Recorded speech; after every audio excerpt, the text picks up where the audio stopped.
আজ 30শে সেপ্টেম্বর মঙ্গলবার জানাবো আজকের বাছাই করা গুরুত্বপূর্ণ 30টি তাজা সংবাদ। শুরুতে দেখে নেব আজকের সংবাদ শিরোনাম। প্রতিদিন নিয়মিত সঠিক খবর পেতে হলে আমাদের এই চ্যানেলটিকে সাবস্ক্রাইব করে আমাদের পাশে থাকুন, আর ভিডিওতে একটি করে লাইক করতে একদম ভুলবেন না। নবমী দশমী ভাসতে পারে বৃষ্টিতে, সপ্তমীতে তাই জনজোয়ার, মণ্ডপে মণ্ডপে ঠাকুর দেখার ভিড়। বহরমপুরে মা দুর্গার পদতলে অসুর রূপে বাংলাদেশের ইউনুস, দেবীর হাতে একটা মুন্ডুতে পাকিস্তানের প্রধানমন্ত্রীর মুখ। অনেক হয়েছে, আর নয়। বিক্ষোভের আগুনে জ্বলছে পাক অধিকৃত কাশ্মীর, পাকিস্তান থেকে আলাদা হয়ে যাবে। নির্বাচনের আগেই বড় চমক, বাংলার বাড়ি প্রকল্পে আরো 16 লক্ষ পরিবারকে টাকা দেবে রাজ্য সরকার। বিছানায় 2 সন্তানের নিথর দেহ, ঝুললেন মহিলা, মর্মান্তিক ঘটনা মালদহে। বিহারের টার্গেট 160+, বাংলায় মহারণের ভিন্ন কৌশল, তবুও সংশয় সেনাপতি কি জয়ী হবেন? ষড়যন্ত্রের অভিযোগে হাইকোর্টে যাবে বিজয়ের দল, তদন্ত কমিশন গঠন করল সরকার। সাম্প্রদায়িক মন্তব্য সমর্থনে মুখ খুললেন হুমায়ুন। বিজয় জনসভার মর্মান্তিক পদপিষ্ট ঘটনায় নাড্ডার বড় সিদ্ধান্ত। বিধায়কের ঘনিষ্ঠ তৃণমূল নেতার পুজো মণ্ডপে গভীর রাতে তাণ্ডব কেন, ছিল ফ্লেক্স সিসিটিভি। বিহারে বিজেপির মহাযুদ্ধের প্রস্তুতি, 44 জন নেতাকে বাদ দিয়ে নতুন স্ট্র্যাটেজি। ঘনিষ্ঠ নেতার বিরুদ্ধেই দুর্নীতির অভিযোগ, তৃণমূল ব্লক সভাপতির বিরুদ্ধে পথে নামলেন দলের সদস্যরা।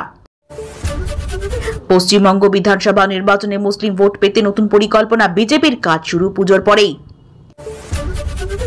এক পুলিশ আধিকারিকের গালাগালির ভিডিও পোস্ট করে নিন্দায় সরব হলেন শুভেন্দু অধিকারী। ভিড়ের চাপে মৃত্যু মিছিল কেন, বিজয়ের সভায় পদপিষ্ট হওয়ার ভয়ঙ্কর কারণ ফাঁস। সজলের পুজোয় রাজন্যা প্রান্তিক, কিশোর ইঙ্গিত। বিহারে ফের ক্ষমতায় এনডিএ, তেজস্বীর সঙ্গে হাড্ডাহাড্ডি লড়াইয়ে নীতিশের পুনরুজ্জীবন, তবে খেলা ঘোরাতে পারে 3 শক্তি।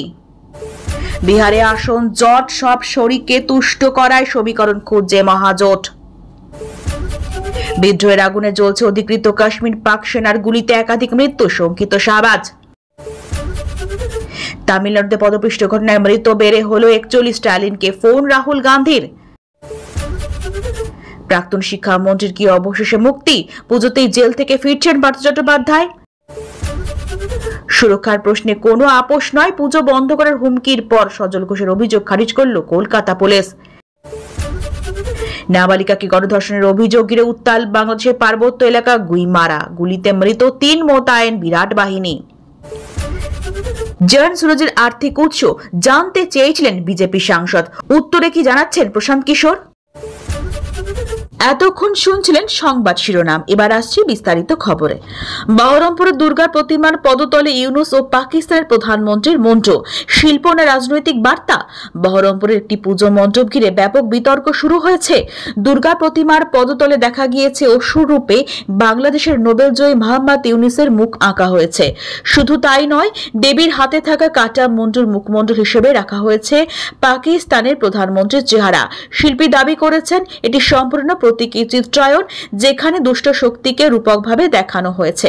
কিন্তু রাজনৈতিক বিশ্লেষকদের মতে এই ধরনের প্রতিমা সামাজিক এবং কূটনৈতিক বিতর্ক উস্কে দিতে পারে। বাংলাদেশ ও পাকিস্তানের দিক থেকে এই ছবি নিয়ে ক্ষোভ প্রকাশ করা হয়েছে। সামাজিক মাধ্যমে ছবিটি ভাইরাল হতেই অনেকেই সমালোচনা শুরু করেন। কেউ বলছেন ধর্মীয় উৎসবের মঞ্চকে রাজনৈতিক বার্তা দেওয়ার কাজে ব্যবহার করা উচিত নয়। পুজো কমিটি অবশ্য জানিয়েছে শিল্পীর ভাবনার প্রতিফলিত হয়েছে, কাউকে অপমান করার উদ্দেশ্য নয়। তবুও প্রশাসন জানিয়েছে অভিযোগ পাওয়া গেলে তদন্ত হবে। এরই মধ্যে বিরোধী দলগুলি প্রশ্ন তুলেছে, শাসক দল কি ইচ্ছাকৃতভাবে এই ঘটনার মাধ্যমে প্রতিবেশী দেশের সঙ্গে সম্পর্ককে জটিল করছে? অন্যদিকে সাধারণ দর্শক ও পুণ্যার্থীরাই প্রতিমা দেখে অবাক। দেবী দুর্গার শিল্পকলা উপস্থাপনায় রাজনীতি ঢুকে পড়ে, উৎসবের পবিত্রতা নষ্ট হয়েছে। বিহারের রাজনীতিতে বিরোধী মহাজোটের প্রধান লক্ষ্য এবার অন্তত 107 আসনে জয়লাভ। এই লক্ষ্য পূরণে আরজেডি, কংগ্রেস ও অন্যান্য শরিকরা একাধিক সভা ও প্রচার শুরু করেছে। আসন ভাগ নিয়ে কিছুটা মতানৈক্য থাকলেও বড় ছবিতে বিজেপিকে হারানোর ইচ্ছে শক্তি প্রবল। বিহারে জাতপাতের সমীকরণকে সামনে রেখে প্রচার চালানো হচ্ছে। মুসলিম যাদব ভোট ব্যাংক একত্রে রাখার চেষ্টা করছে আরজেডি। কংগ্রেস শিক্ষা, কর্মসংস্থান, কৃষি সমস্যা নিয়ে প্রচার করছে। অন্যদিকে পশ্চিমবঙ্গে বিজেপি আলাদা কৌশল নিচ্ছে। তারা জানে মমতা বন্দ্যোপাধ্যায় এখনো বড় ভোট ব্যাংক ধরে রেখেছেন, তাই এখানে সংখ্যালঘু ভোটের বদলে হিন্দু ভোটের মেরুকরণ, দুর্নীতির অভিযোগ এবং শিল্পোন্নয়নের প্রতিশ্রুতিকে প্রধান হাতিয়ার করা হবে। রাজনৈতিক বিশেষজ্ঞরা বলছেন বাংলায় বিজেপির কৌশল ভিন্ন, কারণ এখানে একক নেতৃত্বের প্রভাব অনেক বেশি। তবে মহাজোটের ভেতরে ভাঙন দেখা দিলে বিহারে বিজেপির সুবিধা হবে, আবার বাংলায় তৃণমূলের অভ্যন্তরীণ সমস্যা থাকলে বিরোধীরা ফায়দা তুলতে পারে। তাই দুই রাজ্যে দুই ভিন্ন সমীকরণ এখন বড় আলোচনার কেন্দ্রবিন্দু। সম্প্রতি হুমায়ুনের একটি মন্তব্য ভিডিও আকারে সোশ্যাল মিডিয়ায় ভাইরাল হয়েছিল। অনেকে দাবি করেন বক্তব্যে সাম্প্রদায়িক ইঙ্গিত রয়েছে এবং এটি সমাজে বিভাজন তৈরি করছে। ঘটনাটি দ্রুত রাজনীতির মাঠে পৌঁছয়। বিরোধী পক্ষ অভিযোগ তোলে যে এই ধরনেরই বক্তব্য ইচ্ছাকৃতভাবে ভোট ব্যাংক রাজনীতির স্বার্থে দেওয়া হচ্ছে। এবার হুমায়ুন নিজেই সংবাদ মাধ্যমে এসে ব্যাখ্যা দিলেন। তার দাবি বক্তব্যের আংশিক অংশ প্রচার করে বিভ্রান্তি ছড়ানো হয়েছে। আসল উদ্দেশ্য ছিল শান্তি ও সম্প্রীতির বার্তা দেওয়া, কিন্তু রাজনৈতিক প্রতিপক্ষ তার ভাবমূর্তি নষ্ট করার জন্যই এই প্রচার করছে। তিনি আরো বলেন, তার দীর্ঘ রাজনৈতিক জীবনে তিনি সবসময় সমাজে শান্তি প্রতিষ্ঠার পক্ষে ছিলেন, সাম্প্রদায়িক রাজনীতির বিরুদ্ধে থেকেছেন। তবে সমালোচকদের একাংশ তা মানতে নারাজ। অনেকেই বলছেন নেতাদের প্রকাশ্য মন্তব্য ভেবেচিন্তে করা উচিত, কারণ সাধারণ মানুষ সহজেই বিভ্রান্ত হতে পারেন। ফলে এই ঘটনা নিয়ে বিতর্ক আরো দীর্ঘস্থায়ী হতে পারে। এক তৃণমূল বিধায়কের ঘনিষ্ঠ নেতার উদ্যোগে আয়োজিত দুর্গাপুজোর মণ্ডপে হঠাৎ মাঝরাতে হামলা চালায় অজ্ঞাত দুষ্কৃতীরা। তারা মণ্ডপে লাগানো ব্যানার, ফ্লেক্স ছিঁড়ে ফেলে, সিসি ক্যামেরা ভেঙে দেয়, এমনকি সাজসজ্জারও ব্যাপক ক্ষতি করে। এলাকায় চাঞ্চল্য ছড়ায়। স্থানীয় বাসিন্দাদের দাবি এর পেছনে তৃণমূলের গোষ্ঠীদ্বন্দ্বই দায়ী। অনেক দিন ধরেই ওই ব্লকে দুটি গোষ্ঠীর মধ্যে মতবিরোধ চলছিল, সেই দ্বন্দ্বই প্রকাশ্যে এমনভাবে বেরিয়ে আসছে। পুলিশ দ্রুত তদন্ত শুরু করেছে, তবে এখনো কাউকে গ্রেফতার করা যায়নি। পুজো কমিটির পক্ষ থেকে জানানো হয়েছে সমস্ত ক্ষতি মেরামত করে পুজো চালিয়ে যাওয়া হবে। বিরোধীরা বলছে এই ঘটনা প্রমাণ করে শাসক দলের ভেতরে সংঘাত কতটা গভীর। সাধারণ মানুষের প্রশ্ন, উৎসবের আনন্দে যদি রাজনীতি ঢুকে পড়ে তবে আগামী দিনে শান্তি কোথায়? প্রশাসন আশ্বাস দিয়েছে নিরাপত্তার জন্য অতিরিক্ত পুলিশ মোতায়েন করা হবে। এক তৃণমূলের ব্লক সভাপতির বিরুদ্ধে দুর্নীতির অভিযোগ নিয়ে দলের ভেতরেই বিক্ষোভ শুরু হয়েছে। অভিযোগ, সরকারি প্রকল্পের টাকা বন্টনে স্বজনপোষণ হয়েছে এবং গ্রামীণ উন্নয়নের নামে কোটি কোটি টাকা আত্মসাৎ হয়েছে। ক্ষুব্ধ কর্মীরা পোস্টার লাগিয়ে সভাপতির পদত্যাগের দাবি করেছেন। শুধু তাই নয়, অনেকেই রাস্তায় নেমে বিক্ষোভ দেখিয়েছেন।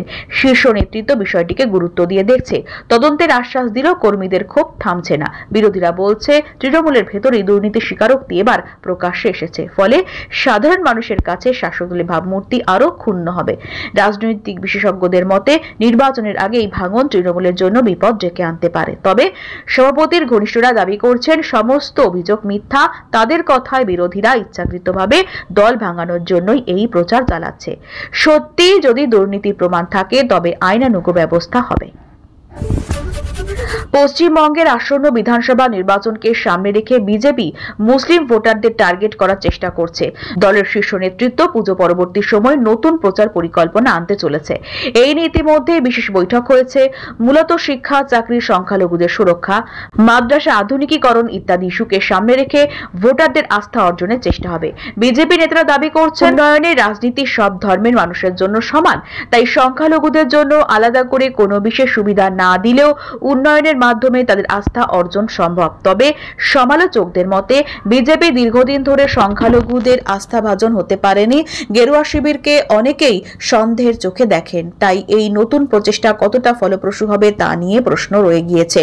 রাজনৈতিক পর্যবেক্ষকরা বলছেন যদি বিজেপি সামান্য শতাংশ মুসলিম ভোট টানতে পারে তবে তা নির্বাচনী ফলাফলে বড় প্রভাব ফেলতে পারে। সম্প্রতি এক পুলিশ আধিকারিকের ভিডিও সামাজিক মাধ্যমে ভাইরাল হয়েছে, যেখানে তাকে বলতে শোনা গিয়েছে পুলিশকে উদ্দেশ্য করে কটু কথা। বিরোধী দলগুলো অভিযোগ তোলে পুলিশের এই ধরনের ভাষা প্রমাণ করে যে প্রশাসন পুরোপুরি শাসক দলের হাতের পুতুলে পরিণত হয়েছে।